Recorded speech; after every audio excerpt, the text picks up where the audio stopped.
all those gang rape parties in high school. I know I always kept going back. I mean, what else was I going to do on the weekend? Am I right, ladies?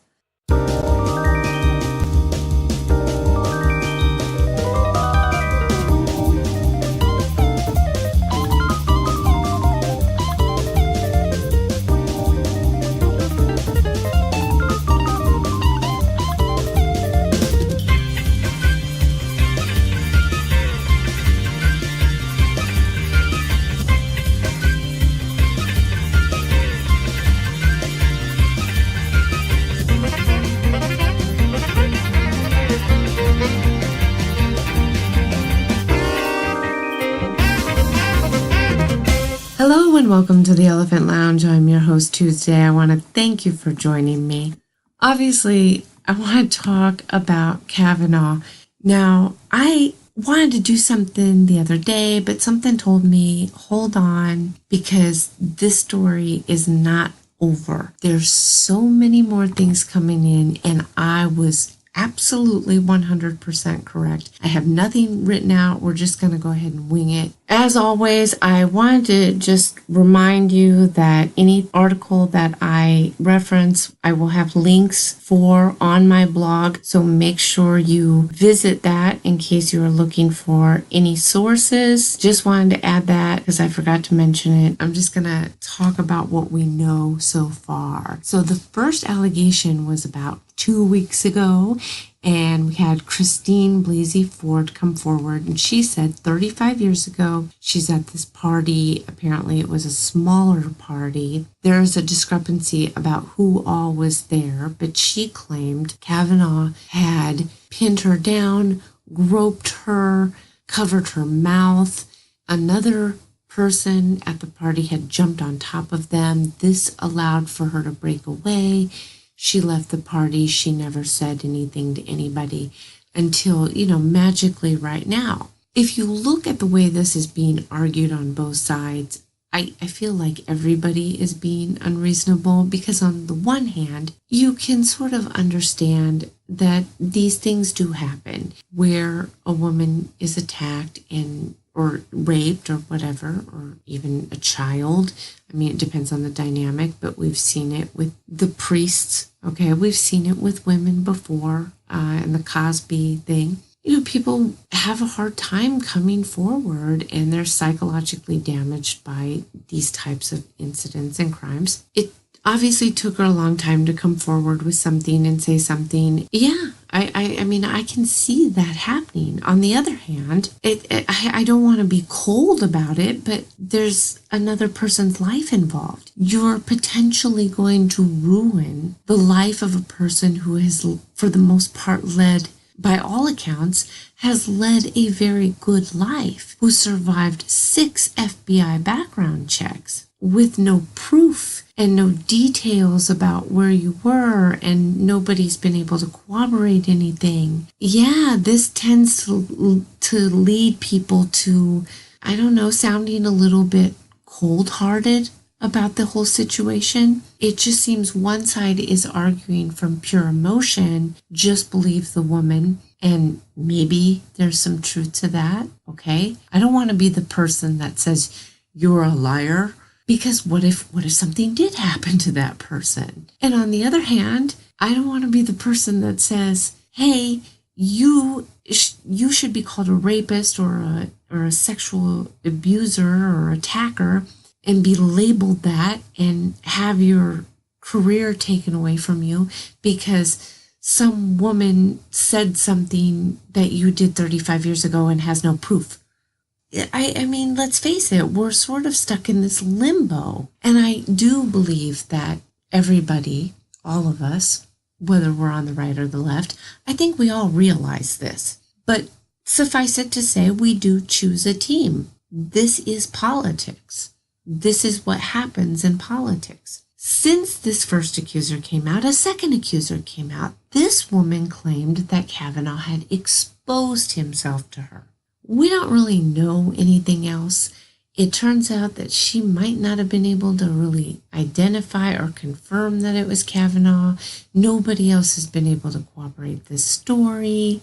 To me, it sounds like you have these kids are partying, doing stupid things. Maybe someone did, expose themselves. I mean, I'm certainly not speaking from experience, right? That's never happened. I've never been to a party where anyone has done that. My God, what kind of teenagers are they? I'm just saying I can kind of understand. I mean, Mardi Gras, my God.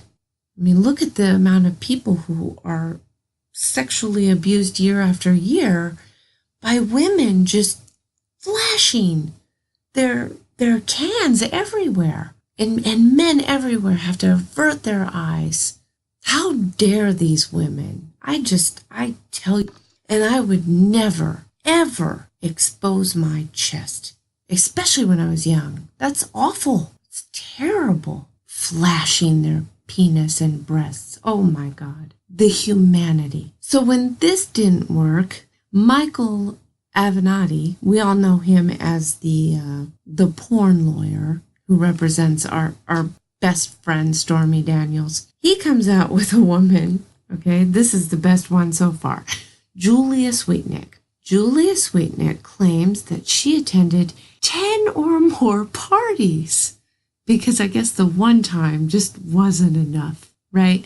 10 or more parties where spiked juice was served and men would stand outside a door waiting for their turn at a girl. And apparently one time she was the girl behind the door there. In any case, she came back. She came back to the party. Nobody said anything, of course. I mean, these parties just carried on and on weekend after weekend. And you know how teenagers are. They don't talk or tell anybody anything. Nobody got wind of that. I don't know.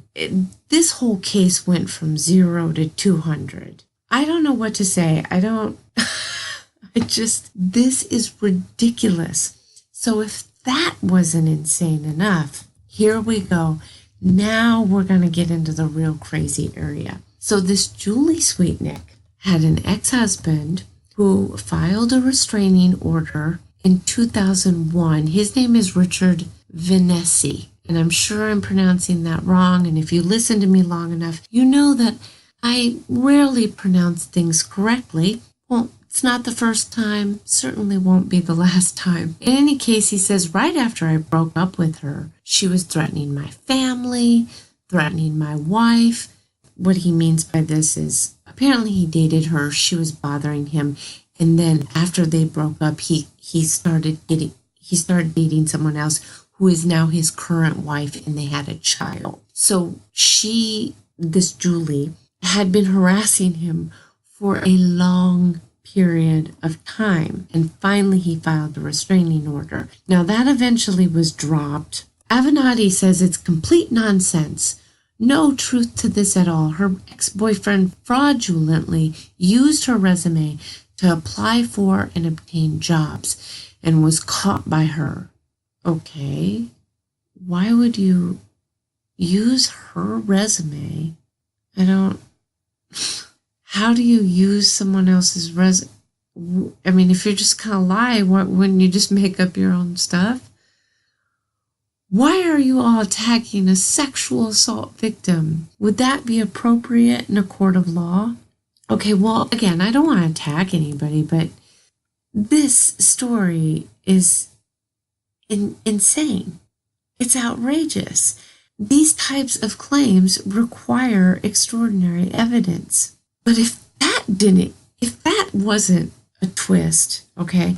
And by the way, just to finish this up, he says that he is going to come forward with some more information about her, but he's going to talk to an attorney first. And I don't blame him considering his past actions with her. Apparently she sounds a bit insane.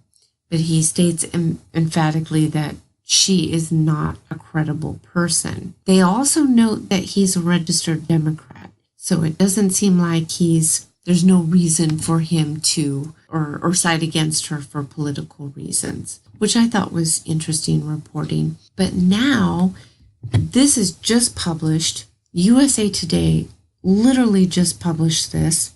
The Senate Judiciary Committee has questioned two men who say They, not Supreme Court nominee Brett Kavanaugh, had the disputed encounter with Christine Blasey Ford at a 1982 house party that led to the sexual assault allegations. Now, apparently, as soon as she made these allegations, they immediately started researching everything. They found apparently these two gentlemen who have now come forward and said they were the ones who were involved in this encounter. We do not have their full statement. They have not yet been named, but the committee staff spoke to a second man over the phone Wednesday who said he believed he, not Kavanaugh, had the disputed encounter with Ford. He explained his recollection of the details of the encounter. So I don't know where this is going to lead for tomorrow and what is going to happen, but we are gearing up for a gigantic show. I have no idea what's going to happen, but could you imagine the embarrassment of finally being brave enough to tell your story after 35 years and it turns out you had the wrong person? Oh, I don't know. I don't know. I think this is going to cause her more stress, would it not? Oh God, this is so ugly. So I don't know. What do you think, guys? You believe any of this? Is this a little insane? Honestly, I don't even know what to say at this point, but I don't think I've seen a story with so many twists and turns in quite some time. I'll see you next time. I will be back, hopefully with a follow-up. Good night. God bless.